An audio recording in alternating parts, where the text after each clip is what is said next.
Yo les gens, j'espère que vous allez bien. Je vous ai préparé 3 anecdotes pour cette petite vidéo. Je me fais juste un café et on y va. Tchuss. A few moments later.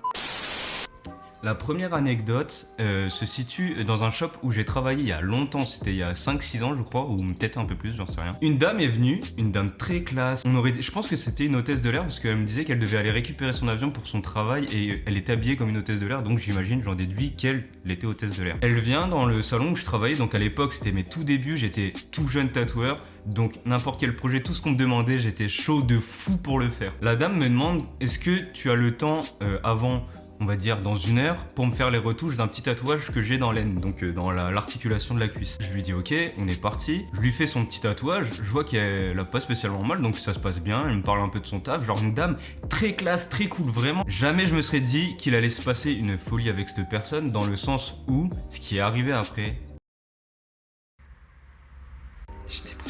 J'étais pas prêt les gens.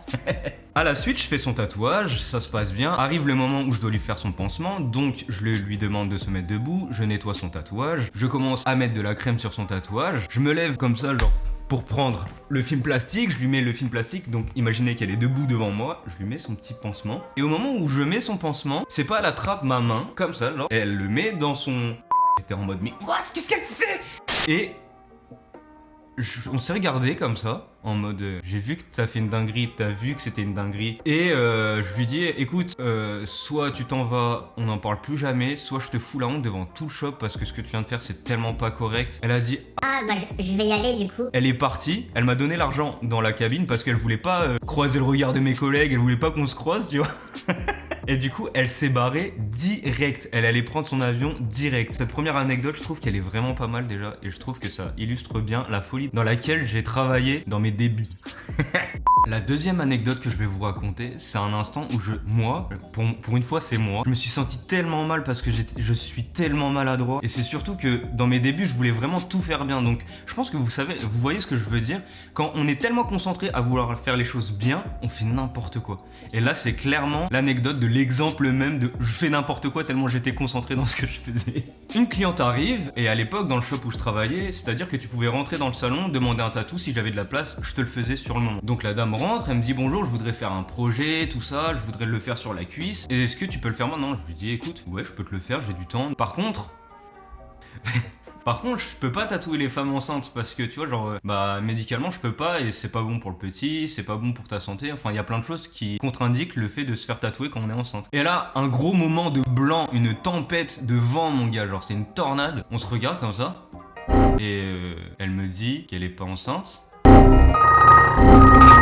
Je vous laisse imaginer l'instant de gêne intergalactique. Genre, je la regarde, je suis désolé, je voulais plus la tatouer, je voulais me cacher, je voulais me mettre dans un trou. Et la dame, bon ça va, la dame était très gentille. Donc elle me dit écoute, c'est pas grave, y a rien, y a pas de souci. J'étais trop mal, j'avais envie de chialer. Donc voilà, ça c'est la deuxième petite anecdote où vraiment, même si je vous le raconte là, ça a pas l'air si intense, mais pour moi c'était quelque chose de fou, c'était quelque chose d'incroyable parce que je me suis dit mais putain, mais qu'est-ce que je suis cool.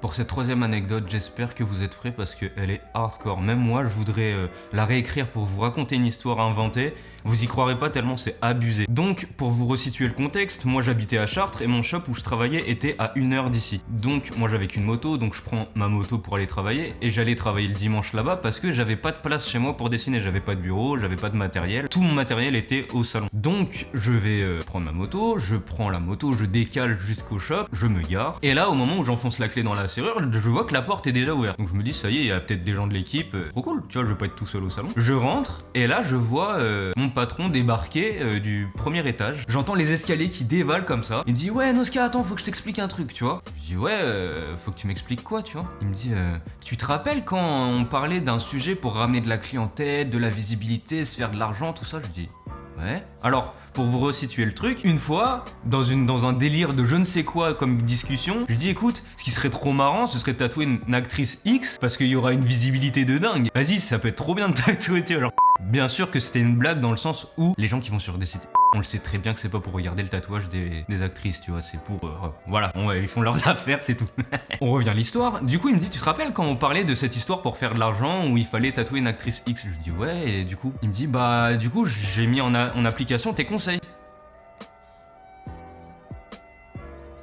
Dites-vous que quand je suis rentré dans le salon, ça sentait l'humidité de fou, ça sentait la chaleur, la sueur, ça sentait quelque chose. L'odeur était palpable, c'est-à-dire que j'avais l'impression de toucher l'odeur, c'était une dinguerie. Donc moi je me dis mais attends, c'est quoi que t'as fait là? Enfin, t'as ramené une actrice X, mais tu tatoues pas, c'est quoi que tu fais là-haut? Et là pendant qu'on parle, je vois un preneur de son qui passe devant moi, tu sais, qui descend du premier étage. Je vois un acteur à l'air qui passe devant moi. Je vois le directeur artistique d'un site que vous connaissez bien qui passe. Je vois l'actrice nue qui passe aussi comme ça. Je fais attends, t'es en train de faire quoi là? T'es vraiment en train de tourner un film là-haut là? T'es sérieux? Il me dit ouais mais attends, on va avoir un cachet de fou. En plus ils vont camoufler l'enseigne tout ça. Je fais mais attends, mais c'est pas la question. Je fais t'es sérieux ou quoi? Je t'ai jamais dit qu'on allait devoir faire un film dans le salon. T'es sérieux ou quoi? Et le mec il me dit ouais mais attends, t'imagines, on a fait 300 balles.